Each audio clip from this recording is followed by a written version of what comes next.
Hindi chapter 12 है तिरिक्ष।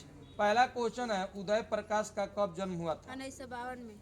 उदय प्रकाश के माता पिता क्या नाम है? गंगा देवी एवं प्रेम कुमार सिंह। उदय प्रकाश का जन्म स्थल कहाँ है? सीतापुर अनूपपुर मध्य प्रदेश। तिरिक्ष शीर्षक कहानी के कहानीकार का नाम क्या है? उदय प्रकाश। कहानी के कहानीकार का नाम क्या है? उदय प्रकाश। तिरिक्ष कहानी कैसी है? जादुई यथार्थ। तिरिक्ष तिरिक्ष जहरीला लिजर्ड में कितना जहर होता है? काली नाग से 100 गुना ज्यादा। उदय प्रकाश की कृतियां कौन सी नहीं है? घास वाली मानसरोवर, पूस की रात, कफन। उदय प्रकाश के कविता संग्रह का नाम क्या है? सुनो कारीगर, अबूतर कबूतर, रात में हारमोनियम। फिर से बोलिए तो। सुनो कारीगर, अबूतर कबूतर, रात में हारमोनियम। उपयुक्त शब्द। ठीक है, बहुत बढ़िया। अगला क्वेश्चन, निम्नलिखित आलोचना पुस्तक में कौन सी पुस्तक उदय प्रकाश ने लिखी है? ईश्वर की आंख। कौन सी पुस्तक उदय प्रकाश ने अनुदित नहीं की है? कलाकार। तिरिक्ष का संबंध लेखक और किससे है? सपनों से। गंगा की आदगी तथा शहर का कृत्रिम आचरण किसमें प्रतिबिंबित होता है? तिरिक्ष।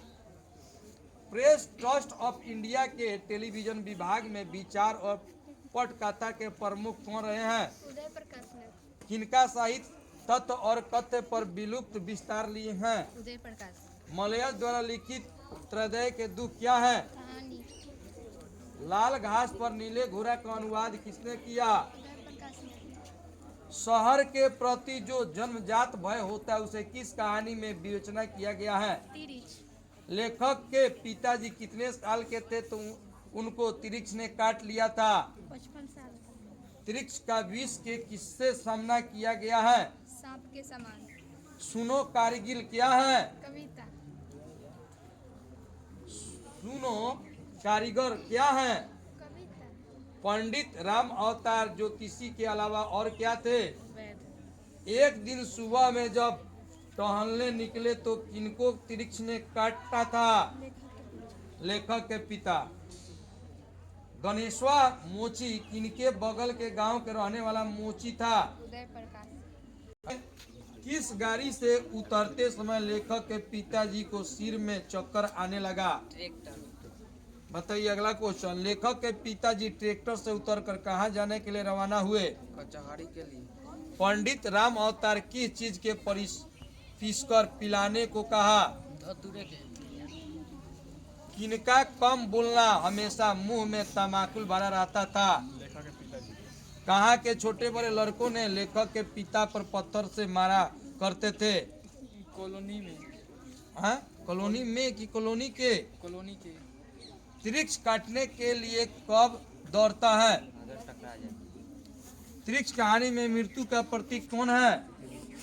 पीली छतरी वाली लड़की कहानी के लेखक कौन है? स्टेट बैंक ऑफ इंडिया के असिस्टेंट ब्रांच मैनेजर कौन थे? मेहता। फिर से बताइए। स्टेट बैंक ऑफ इंडिया के असिस्टेंट ब्रांच मैनेजर कौन थे? मेहता। तिरिक्ष को देखने पर सबसे पहले क्या नहीं करना चाहिए? नजर मिलाना। तिरिक्ष के काटने के बाद किसकी मदद ली गई थी? रुकिए। पिताजी ने किस उपाय से जहर को रोका? धतूरे के बीज के काढ़ा। लेखक के पिताजी का निधन किस साल हुआ? 1972। तिरिक्ष का सपना लेखक को क्यों आता था? वह तिरिक्ष से डरता था। लेखक के पिता का सामना किस कठिनाई से हुआ था? तिरिक्ष ने काटा, लोगों ने पागल समझने लगे। जहर का असर इनमें से सभी। तिरिक्ष के काटने पर कौन सा मिथक था? तिरिक्ष रात में जी उठता था। तिरिक्ष से बचने का सबसे अच्छा तरीका क्या है? नजर न मिलाना। तिरिक्ष को चकमा देने के लिए क्या करना चाहिए? पास पास कदम रखकर दौड़ना चाहिए। लेखक के पिताजी को अस्पताल ले जाने के बजाय क्या किया गया? धतूरे का काढ़ा पिलाया गया। लेखक के पिता को शहर क्यों जाना था? अदालत में पेशी के लिए। तिरिक्ष की मृत्यु से लेखक को क्या राहत मिली? तिरिक्ष के सपने नहीं आएंगे, वह अब डर नहीं रहा है, वह अब आजाद महसूस कर रहा है। इनमें से सब। तिरिक्ष के काटने के बाद तुरंत क्या किया जाता था? पेशाब में लौटना। लेखक ने किसे अपने सपनों में पुकारा था? माँ, पिताजी, अनु सभी।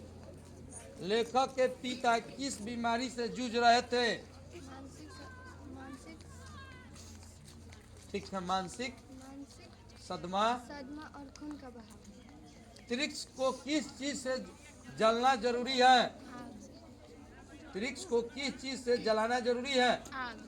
लेखक के सपने में कौन सा पात्र होते थे? हाथी और त्रिंच। त्रिक्ष किस चीज के कारण भागता है? नजर मिलाते ही। ठीक, बहुत